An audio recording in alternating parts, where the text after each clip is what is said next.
Merry Christmas, everybody. Merry Christmas. It's officially the first Sunday, week 1 of NFL football, baby. And it's going to be back. And it's back for a while. What's good, everybody? This is Anthony Blake Jr. back with another episode, Flawless Fantasy Football.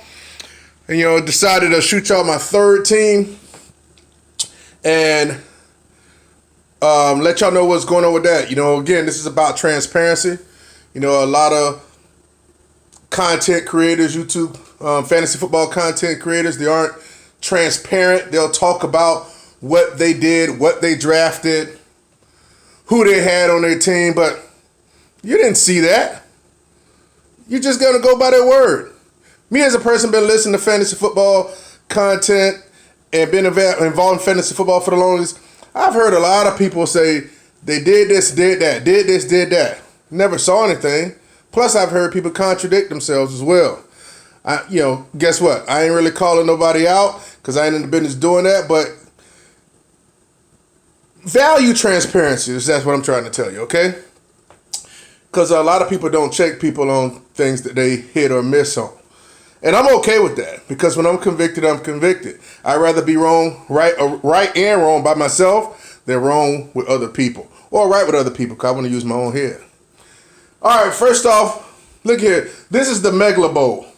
You ever heard of the Megalabowl? Megalabowl is a yearly fantasy football. The fantasy footballers do a contest every year. This year it got up to 15,000, I believe. And based off, it's a whole bunch of 12-man leagues, half point PPR,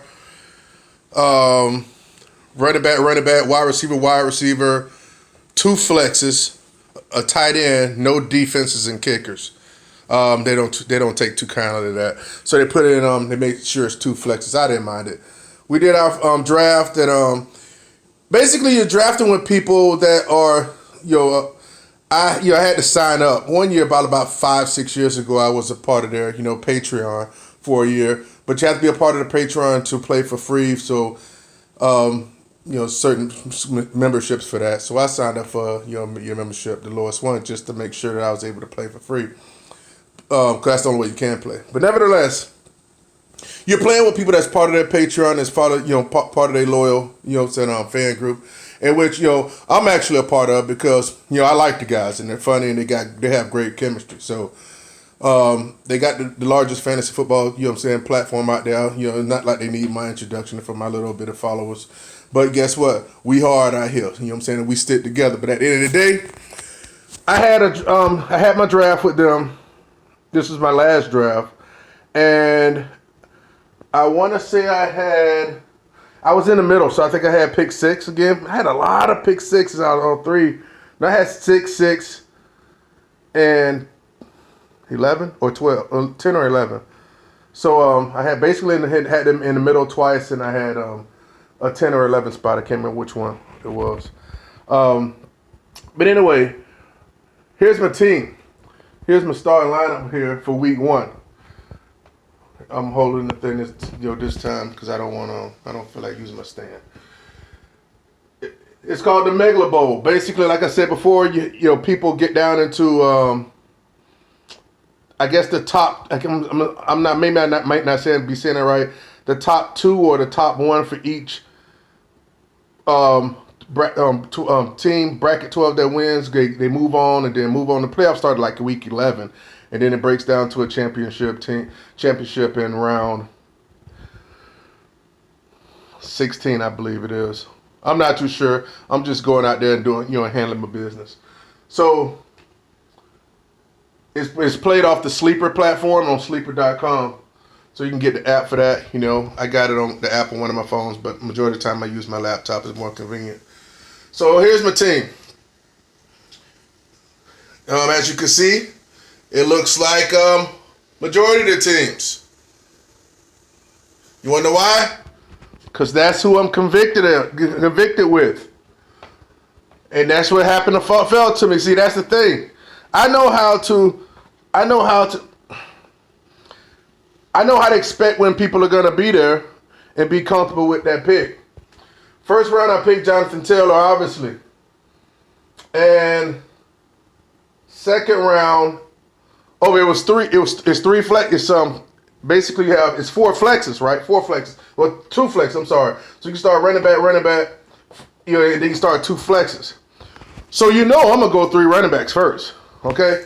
So that's how I went. I went Jonathan Taylor, David Montgomery in the second, and then Chris Carson in the third. So I got a nice stable of running backs. So I knew in the fourth I couldn't mess around. I got Tom Brady. Even Josh Allen was off the board at that point in time. So he was my next up far as the player that I felt comfortable with that can give me a high ceiling that we already just put on display. That he already put on display here Thursday night. So Tom Brady's my quarterback, and my core of running backs are Jonathan Taylor, Chris Carson, and David Montgomery. So it's time for me to lock down some wide receivers, and I picked Tyler Lockett and Chase Claypool. No brainer, right? Duh. Okay. And then my tight end, I had to get a quality tight end. I ended up picking Robert Tonyan. I did pick Robert Tonyan over Higbee at this time. Just something I felt led to do at the last moment. Normally I would get Higbee later. I'm not sure in my tight end rankings. I think I had Tonyan a step or two higher, but only because I wait so long to get tight ends usually, and I usually end up getting Higbee.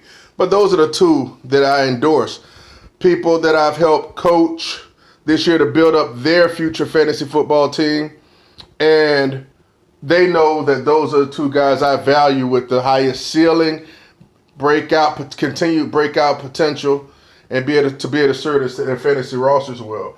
So with the second flex, I put in Elijah Moore. Things are really opening up for him. You have Crowder that he's not playing because of COVID, and you have Keenan Cole, the wide receiver that comes from Jacksonville. He's a true game time decision. So they've already basically said that Crowder's not going to play because he won't be able to make it back from COVID, and the other wide receiver may not play. So it's really just going to be Keenan Cole may not play. So even if he does play, he'll be super limited, I believe. So basically the two people that will be getting all the targets will be Corey Davis and Elijah Moore. Okay?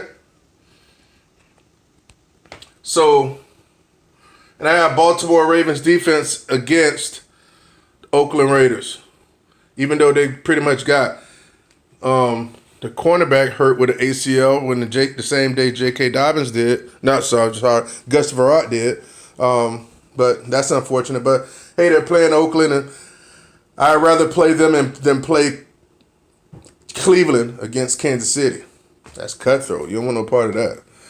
Because I did pick two defenses in this team.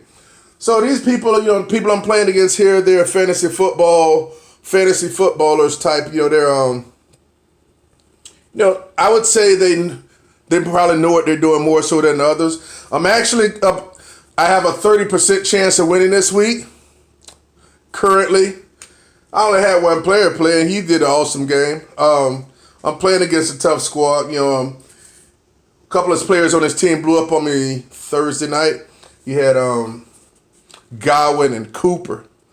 Cooper caught two, and Godwin had one. So, nevertheless, I'm not concerned about what his team does. I'm worried about what the hell my team does. My team comes to work, I'll put up a significant amount of points, and I'll be fine. If not, he'll get the W against me. Again, it's a sprint. It's not a sprint. It's a marathon. All right. So, nevertheless, here's my starting lineup: Tom Brady, Jonathan Taylor, Chris Carson, Lockett, Claypool, Robert Tonyan, Montgomery, and Elijah Moore is my flexes, and Baltimore Ravens defense.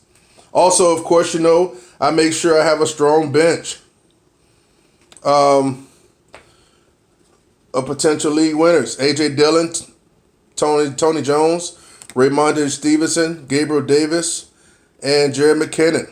Okay? Also with Cleveland defense that I spoke of before. So that's my third team. Starting lineup, and I just told you what my bench was. So